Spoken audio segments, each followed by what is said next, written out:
આખી કંઈક અલગ ગજબ લાગી રહી છું. કંઈક અલગ ગજબ લાગી રહી છું. એવું લાગે છે?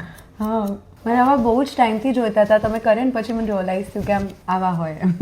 હજી તો એ પરફેક્ટ નથી. અત્યારે આજે કર્યું છે હમણાં જ્યારે હું એને પ્રોપર શેપમાં આપીશ ને એટલે તમને પરફેક્ટ. વાળ સાચવવા માટે શું કરવાનું? અહીંયા આવવાનું દર મહિને. એ તો ના, હું like what you should get done regularly to like maintain the quality of the hair maintain કરવા માટે એના હોમ કેર પ્રોપર કરવું જરૂરી છે. Right shampoo, right conditioner, right time પર એને ડીપ નરિશમેન્ટ ટ્રીટમેન્ટ. બિકોઝ તમારું શેડ્યુલ કેવું છે, વર્ક લાઈફ કેવી છે તમારી, રાઈટ. તમારી સ્લીપિંગ પેટર્ન તમારી કેવી છે, તમારે એ તો ડેફિનેટલી લોચા વાળી જશે હશે ને. બહુ ઈચ્છા થાય તો 11:30 12, બાકી સવારના 5-6 વાગે, એવું બધું કંઈ નક્કી ના હોય. એવું?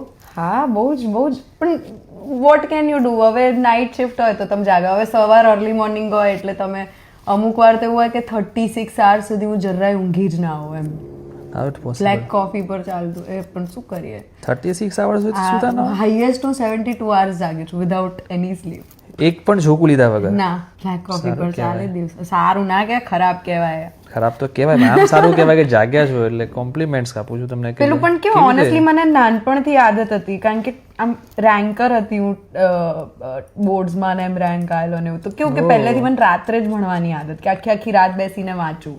નાઇસ. એટલે એના લીધે પણ હવે મમ્મી બોલે છે કે બસ હવે